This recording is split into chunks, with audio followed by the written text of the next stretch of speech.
Good afternoon. Good My name's afternoon. Barbara Houghton-Brink. I'm a past regent of the Sacagawea chapter, Daughters of the American Revolution, and I would like to introduce Caryl, who I always want to say Carly, Sparks, who's also a member of the Sacagawea chapter in Olympia, Washington. And I'm today's interviewer, of course, and we originally did an interview on February 22nd, Washington's birthday, didn't we? Okay, well, right. welcome, Caryl. And please tell us where you were born and raised. I was born in Oak Park, Illinois, and when I was 4, my mother and I moved to Union City, Indiana, which was a small farming community and of about 1,800 people at that time. It now has grown to about 3,000, 3,000. but it isn't doing very well. It's one of those communities where they need to have a large corporation come in and it boosts them up. Boost them up, get them going. Did you want to tell me something about your grandmother? I think you said Well, something. my grandmother, bless her heart, really raised me and took on this 4-year-old, and I'm sure I drove her nuts. How long did she live to? 96. I think so you she didn't did drive her very too. well. Okay. Your name is spelled, there's an unusual spelling. Where does that come from? I really don't know, and my mother never seemed to answer those questions. But I think there had been a comment somehow in a Chicago paper maybe about it, about spelling of names, and in that article this was mentioned. Mentioned that, yeah. Yeah, it's very unusual. Now, your mother married a second time. Yes, she did, and I was legally adopted. Legally, of course legally, adopted by my stepfather, and so that was why my maiden name was Shaw. Ah, okay. And he had a very good job. Yes, he did. He was the music director of the school district, and that was an era, Barbara, of band contests. I don't know whether you remember those or not, but band and orchestra and glee club and mixed chorus, and there were regional contests, and then there were state contests. And our band and orchestra and the mixed chorus and the glee club won all sorts of awards during the time that my stepfather was the director of those entities. Where was he from? He was from Muncie, Indiana, Oh, I've heard of that. Yeah. the home of Ball State University. That's it. That's it. Yeah. Okay. And your mother, I remember you mentioning to me your mother going to a finishing school. Well, that's what they called it at that particular time.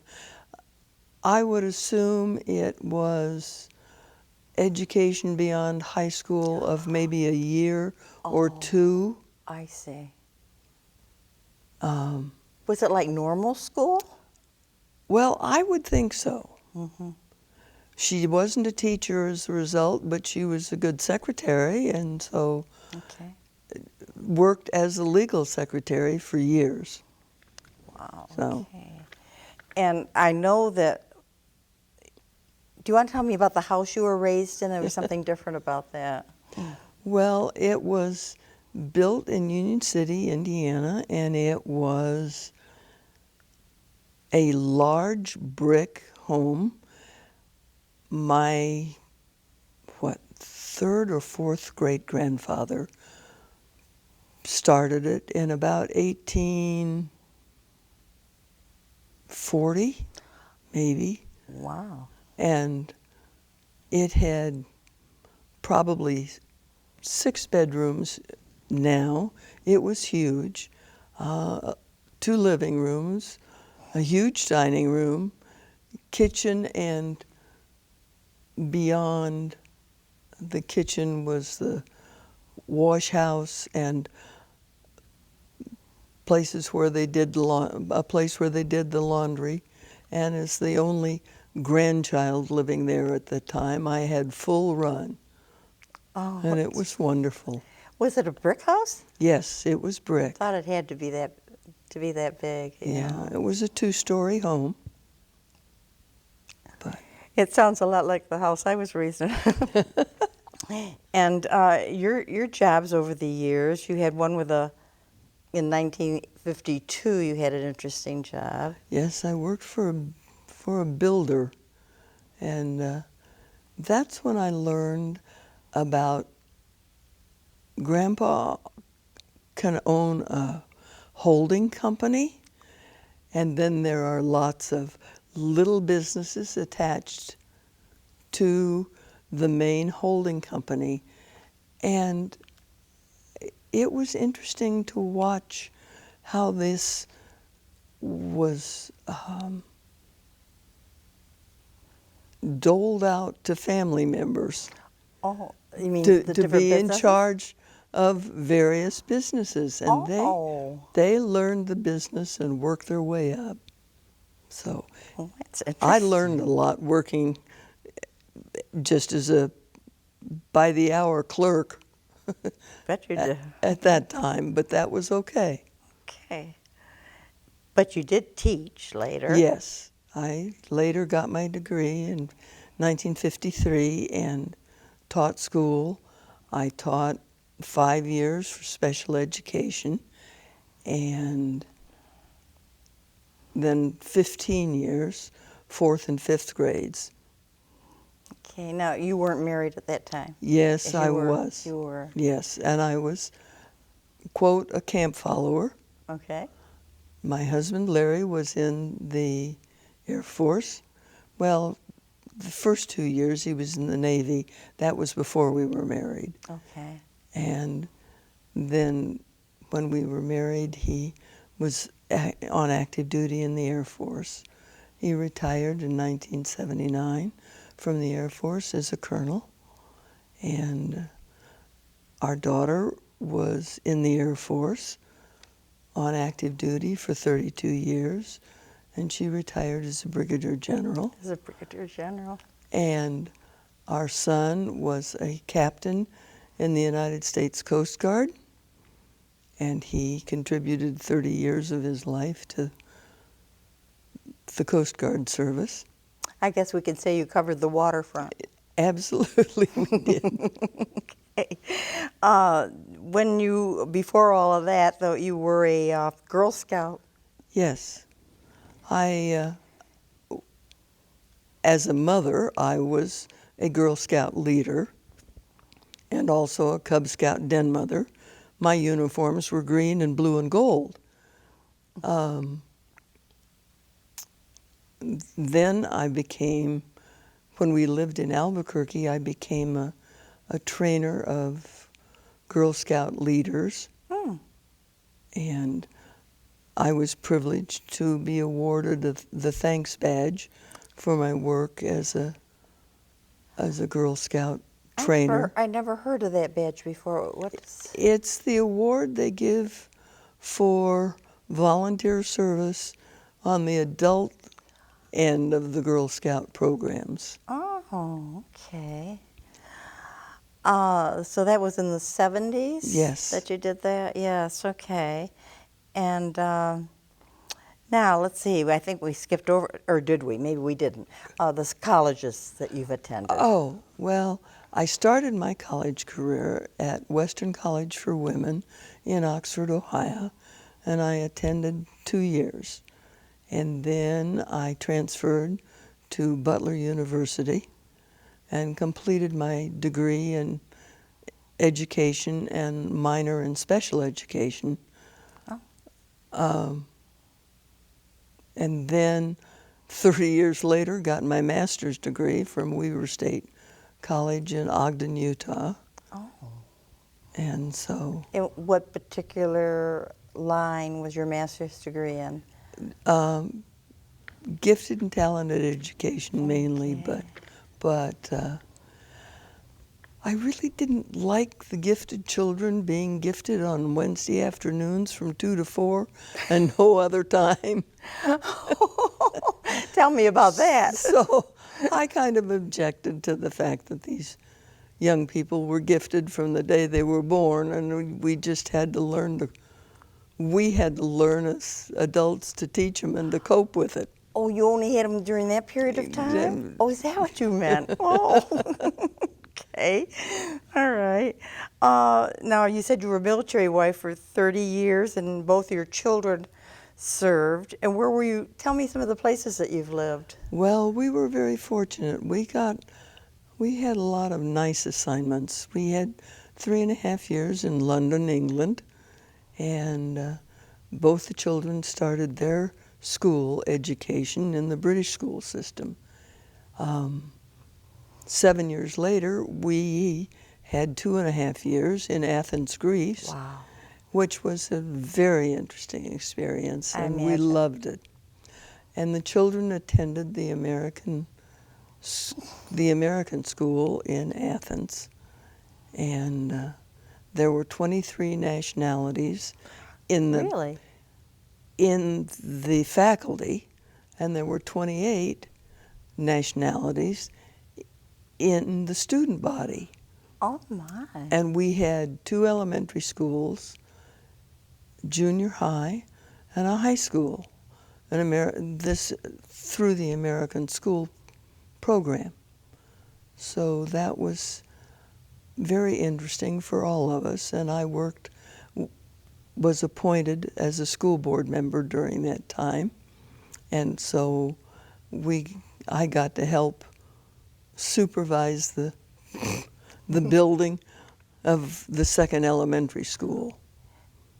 No, most of these children of airmen? They were of military and also from the State Department. Oh, from the State Department. But they weren't only American children, they were from all these other nationalities Oh, too. really?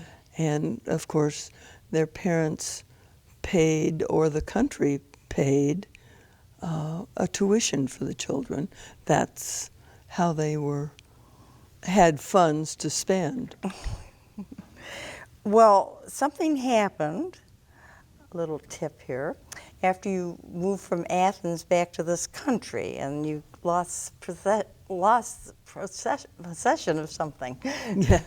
Yes, many things. Many things. But we were unfortunate, and it was a hard move. The fire was a 3-warehouse Ooh. fire. It was one of those things that something was in one shipment, and it exploded and took off and took the 3 buildings. Oh my! All 3 buildings All from 3 one buildings. explosion. Mhm. That was something in there. It was, yes. So we learned. But that was not in. It didn't happen in Greece. It happened in It this happened country. in the States. In the States, yeah. Okay. But you did retrieve something. Yes, we retrieved the pictures. We were very fortunate when they found pictures in plastic containers.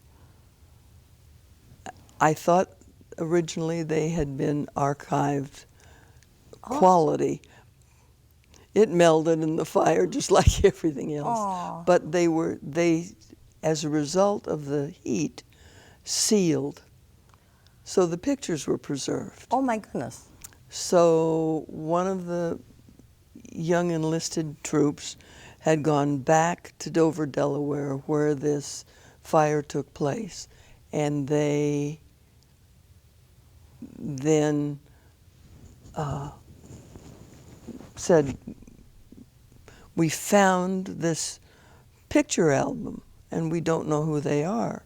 And he said, oh, I do, because he identified some of our family pictures. Oh. So we got those back. That's wonderful. Yes. Oh, what a loss that would have been. Now, let's talk about your children. You did mention your children a few minutes ago, but do you want to expand on your daughter first? Well, she found that she could be in the Air Force space program if she finished her college by December of '76 and was on active duty before the end of '77. That's narrow. And it fit her time frame, and she could graduate. Oh, wow. So she wanted to make sure that this was a way she could get into the space program, and that's what she has done. Our son was accepted at the Coast Guard Academy as his collegiate career, and that, I understand that's not easy to get in there. no, it was not. But he tried and he succeeded. So we were very proud of that accomplishment. And well, you should be. And so he majored in math and, of course, science, Mm-hmm. and sailed on the Eagle. The Coast Guard's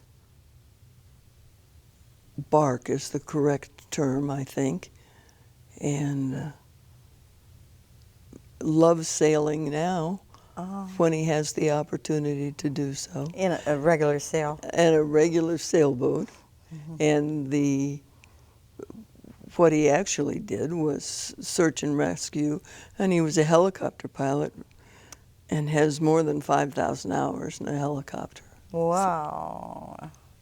So, That is impressive. Okay. yes.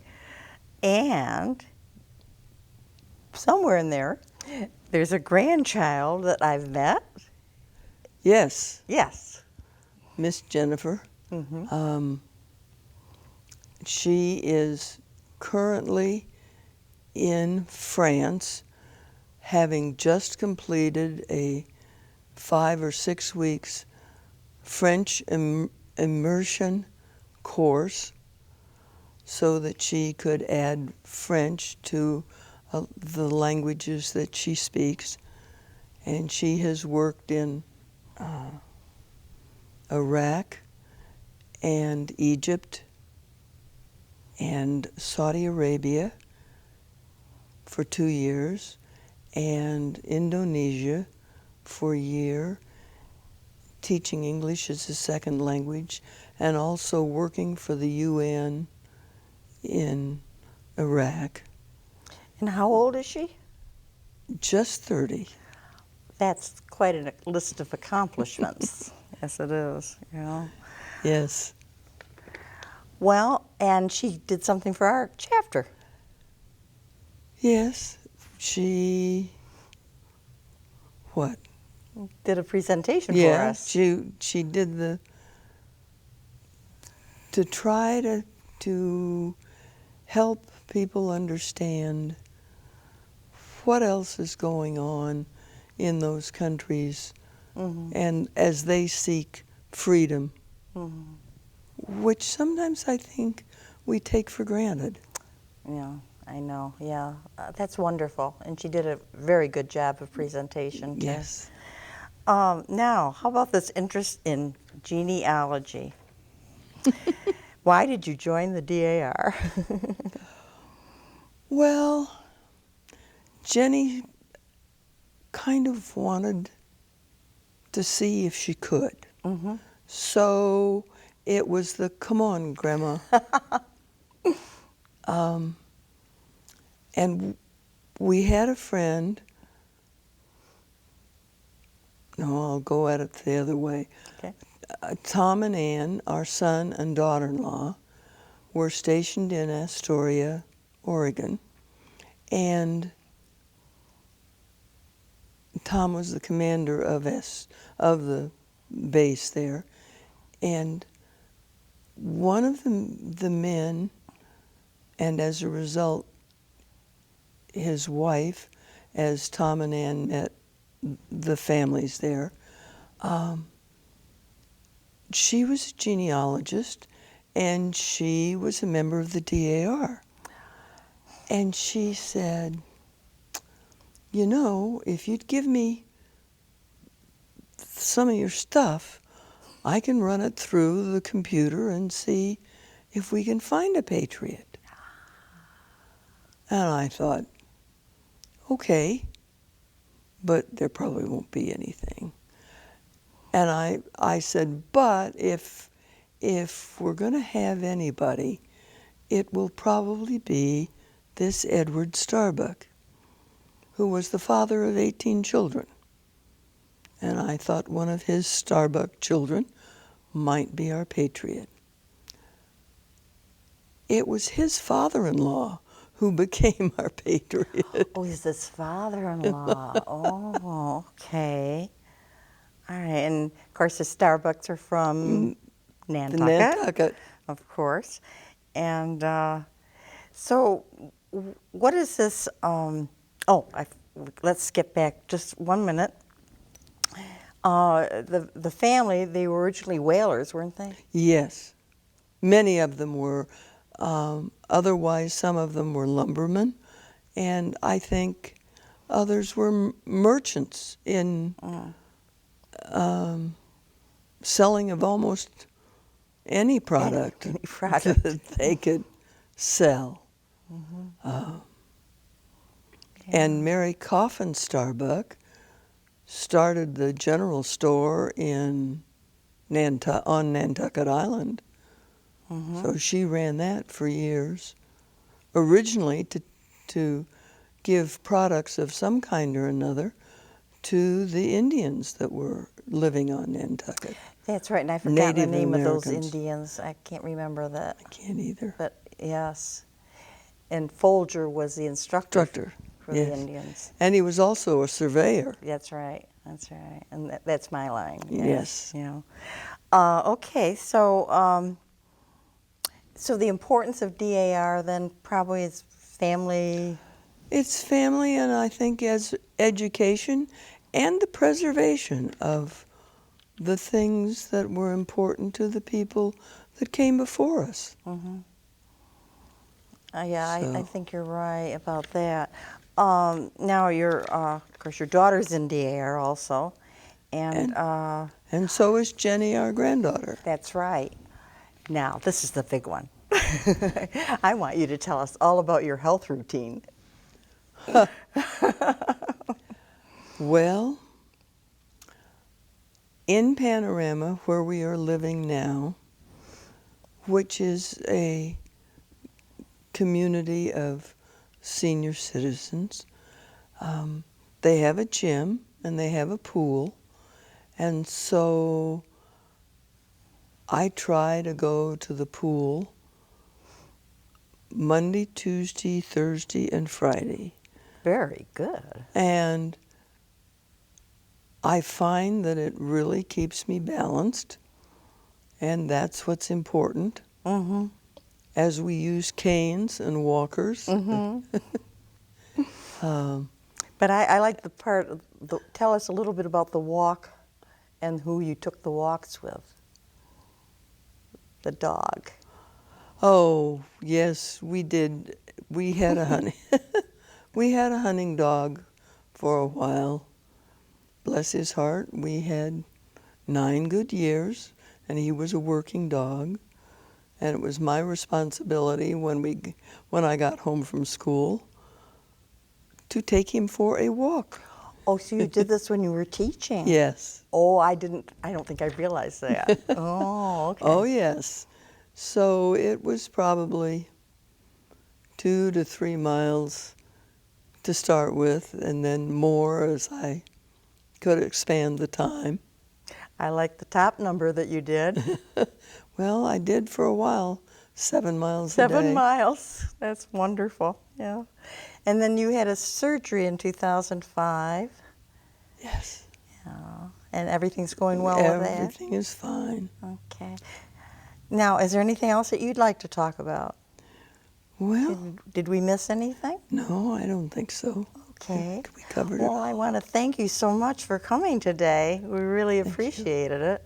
And I'm glad you're a member of DAR. Thank you. Yes, thank you I very have much. enjoyed. Okay. Who's the Patriot? That's it. They want to know who the Patriot is. Pardon me? The Patriot. Who's the Patriot? Oh, did I not ask you the name? I'm so sorry. What, the Patriot? I didn't ask you the name of your patriot. Ah, Yeah, it was Starbuck. We talked. No. No, it wasn't Starbuck. It was Robert Dwiggins. Wiggins. I'm sorry. Yes. He was born in 1740 in Provost, Maryland, and he served as an officer in the Y Company. And the Y River was in Talbot County, Maryland, and he was a member of the Talbot County, Maryland militia Oh, okay. in 1776. So his daughter, Sarah Dwiggins, is how that family came into the Starbuck line, because she married Edward Starbuck, excuse me, and we're descended from that family. That family, yeah. And it's Starbuck and Coffin and Fisher, and we probably have roots in each of those families. Well, we know the Starbuck and Coffin, but we're looking for more. You're It's a really search. connected to the military. Yes. Thank you very much. Okay.